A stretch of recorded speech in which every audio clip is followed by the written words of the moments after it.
कुछ दिन पहले हम रात्रि में बैठे थे और मन में एक भाव आया। देखिए, ये हम निवेदन सबसे करते हैं कि आपने खूब रसिक जनों के पद गाए, लेकिन अब स्थिति ये होनी चाहिए कि आप स्वयं भी कुछ कुछ पद लिखिए। तो मन में भाव आया कि ठाकुर जी को माखन मिश्री पसंद है, ठाकुर जी को दूध पसंद है, ठाकुर जी को दही पसंद है। हमारी किशोरी जी को क्या प्रिय लगता है? ठाकुर जी को तो दूध पसंद है, पर किशोरी जी को क्या प्रिय है?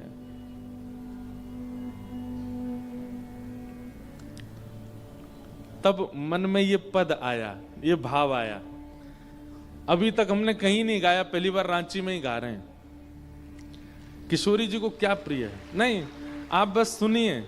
हमको थोड़ा भय भी लग रहा है गाने में, क्योंकि बहुत रसपक्ष है। पता नहीं आप लोग किस रूप में लेंगे, लेकिन सामने श्री राधा रमन जी प्रमुख श्रोता बैठा रखे हैं ना आपने, इनको सुना रहे हैं हम। तो आप लोग ध्यान से सुनिए। आहा, हरे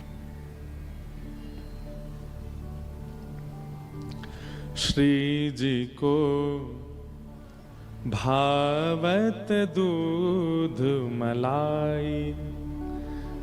किशोरी जी को क्या प्रिय है? मलाई प्रिय लगती है। मलाई जानते हैं?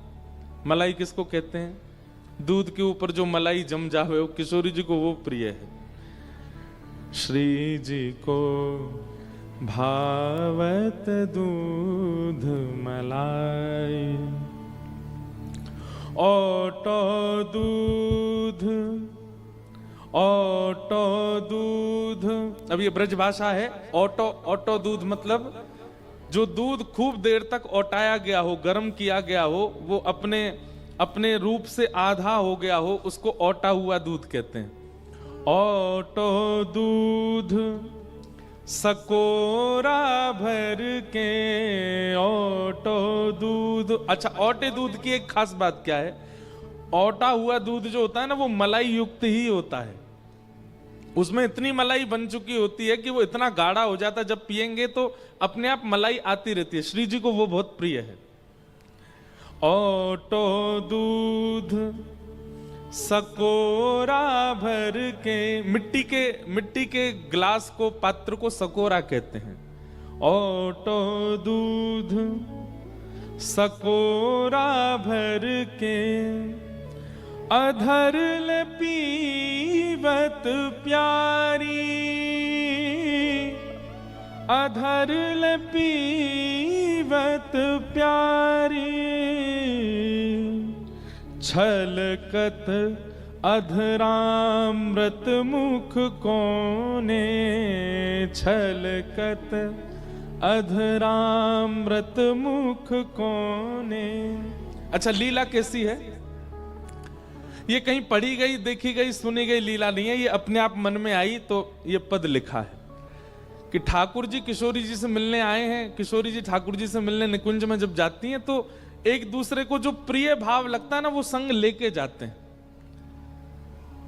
तो आज नंद भवन सो ओटो भयो दूध और मलाई रोटी सब लेकर के ठाकुर जी गए श्री जी के काजे।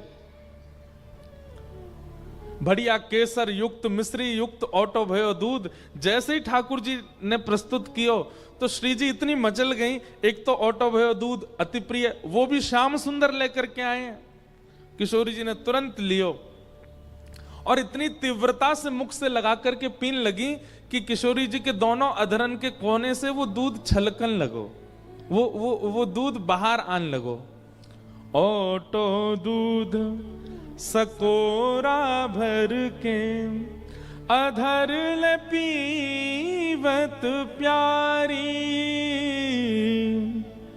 छलकत अधरामृत मुख कोने। और जो मुखमंडल के कोने से अधरामृत छलक रहा है, उसको देख करके क्या कर रहे हैं? श्याम सुंदर अपनी अंजलि ऐसे आगे कर देते हैं किशोरी जी के मुख के नीचे, और जो दूध यहां से गिर रहा है उसको ठाकुर जी अपने अंजलि में भर करके उसको पान कर रहे हैं। छलकत अधरामृत मुख कोने, कर ले पीवत कन्हाई, श्री जी को भावत दूध मलाई, श्री जी को भावत दूध मलाई। हम ये ऐसे पक्ष बहुत कम लेते हैं कथा में, ये हमारे अपनी प्रसन्नता के लिए हैं। लेकिन आज जगन्नाथ जी का दर्शन हुआ और जयदेव महाप्रभु की गीत गोविंद से कथा का प्रारंभ हुआ, इसलिए रस पक्ष अलग चला गया है। और हम आपको केंद्र में लेकर के बिल्कुल नहीं बोल रहे हैं, हम राधा रमण जी को केंद्र में लेके बोल रहे हैं। हमारे वृंदावन में एक स्थान है गोरीलाल, क्या नाम है? गोरीलाल कुंज। बहुत छुपा हुआ स्थान है, सब नहीं जा पाएंगे वहां, पर अगर आप पर कृपा हो गई तो आपको दर्शन हो जाएगा। स्थान का नाम गोरीलाल इसलिए है क्योंकि वहां ठाकुर जी के रूप में किशोरी जी बैठी हैं और किशोरी जी के रूप में ठाकुर जी बैठे हैं। जैसे युगल सरकार होते हैं ना हर मंदिर में, तो युगल सरकार में ठाकुर जी हैं और श्री जी हैं, पर गोरीलाल कुंज के दर्शन अलग हैं। वहां ठाकुर जी जो हैं वो श्री जी हैं, श्री जी ठाकुर जी को श्रृंगार करके बैठे हैं और ठाकुर जी श्री जी के श्रृंगार में बैठे हैं, इसलिए वहां कारेलाल नहीं है, गोरीलाल गोरीलाल कुंज। तो गोरीलाल कुंज की एक बड़ी सुंदर लीला है कि एक बार श्री जी दूध पी रही कटोरा लगा के मुख से, सत्य घटना है। तो श्री जी जैसे मुख से लगा करके दूध पान कर रही तो अचानक पीते पीते रुक गई। ठाकुर जी बोले, कहा भयो श्यामाजू, आप रुक काहे को गई? बोले, ऐसा लग रहा है कि यार दूध में कछु पड़ो है का।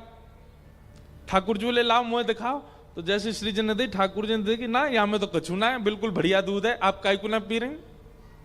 अरे कछु ना है, ले पियो। श्री जी ने फिर से मुख से लगा, अरे ना ना मुंह तो कछु दिख रहा है यहाँ में।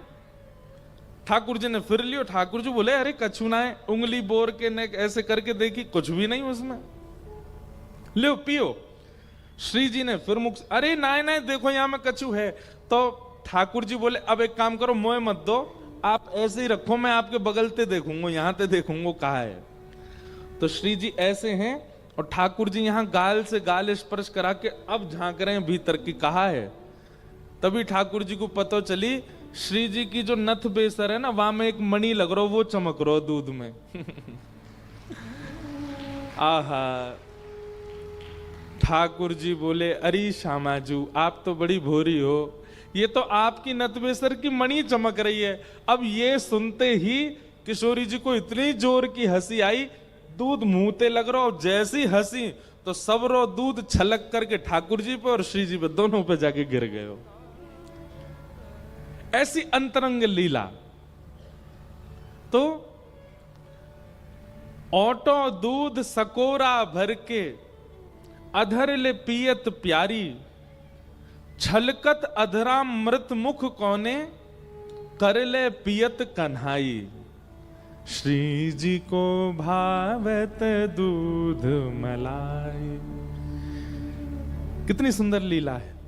अब इस लीला में ना, पता है यहां इतने लोग बैठे, सबका प्रवेश नहीं हो पा रहा होगा, कुछ कुछ जन वही इस लीला का अनुभव कर पा रहे होंगे, और विशेष रूप से तो वो कर रहे होंगे सामने बैठे हैं मेरे, इन्हीं को आनंद आ रहा होगा। अच्छा, हमारा भाव है कि हम जो भी पद लिखते हैं उसमें लाल जी का नाम देते हैं, क्योंकि वही लिखवाते हैं। अब अगले अंतरा में ठाकुर जी क्या निवेदन कर रहे हैं? कवल बीच मलाई धर के, कवल बीच मलाई धर के। जैसे आप लोग कभी रोटी के बीच में सब्जी रख दो और फिर ऐसे रोटी को रोल बना करके खाओ, ऐसी श्री जी कैसे पा रही हैं? बोले, रोटी के बीच में मलाई धर दी है, अब मलाई को ऐसे रोटी में घुमा के अब रोटी पा रही है, वहां में मलाई भरी हुई है बीच में। कवल बीच मलाई धर के, और उसके ऊपर बूरोले बुरकाई, वहां के ऊपर बूरो छिड़क रखो। बूरो जाने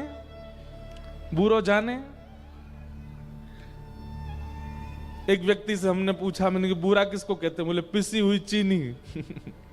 पिसी हुई चीनी नहीं होती बूरा, बूरा होता मिष्ठान है, पर वो बतासा होता है ना। अब क्या आप लोग विदेशी नहीं हो, हैं झारखंड में ही रहते हो, सब पता ही है, बूरा बतासा सब जानते ही हैं। तो श्री जी ने रोटी में मलाई धर रखी है, बीच में बूरा बुरक रखो है, और अति आनंद।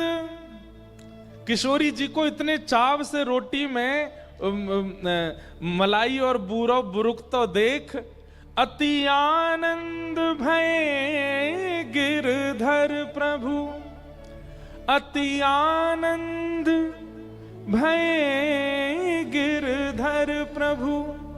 किशोरी जी के अधर पर दूध लग रहा है, हाथ में मलाई लग रही है, हाथ सबरे दूध मलाई में सन रहे हैं, इतने चाव से बूरो बुरक करके श्री जी पा रही हैं, और दूर बैठे बैठे हमारे गिरधर लाल कहा कर रहे हैं, बार बार बलि जाई,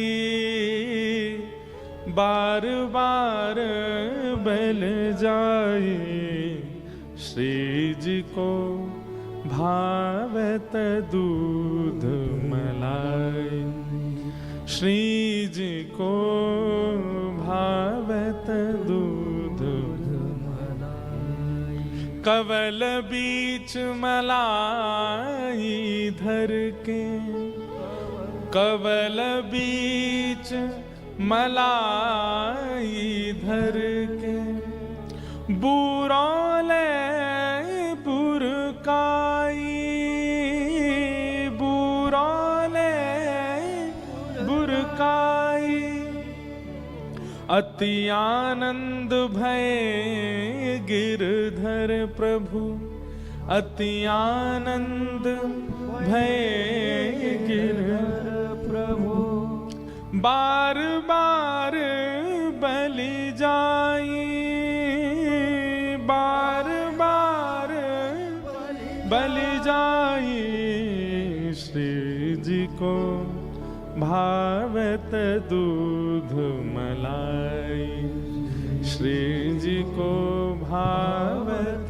दूध। पूरा गीत गोविंद ऐसे भावों से ही युक्त है, ऐसे अंतर। अब ये भाव आपको रिझाने के लिए है ही नहीं, ये भाव आपके बीच सुनाने का है ही नहीं, ये संसार के सामने गाने का है ही नहीं, ये तो ठाकुर जी को सुनाने का है। गीत गोविंद ऐसे भाव हैं, वहां आपको कुछ नहीं मिलेगा, वहां ठाकुर जी को प्राप्त हो। हाँ, अगर कोई प्रेमी है, अगर कोई रसिक है, अगर कोई भाव निमग्न है, उसको निश्चित ही वह भाव समझ में आ जाएंगे गीत गोविंद के। तो इसलिए गीत गोविंद के अर्थ समझने के लिए ज्यादा चेष्टाएं मत कीजिएगा, बस उसकी अष्टपदियों को जाकर के ठाकुर जी को सुना दीजिएगा, क्योंकि ठाकुर जी समझते हैं उसके भाव। अभिनव जलधार सुंदर, धृतमंदर धृतमंदर, श्रीमुख चंद्र चकोर, जय जय देव हरे। श्रीमुख चंद्र चकोर, जय जय देव हरे। कल हमने गोवर्धन उत्सव किया।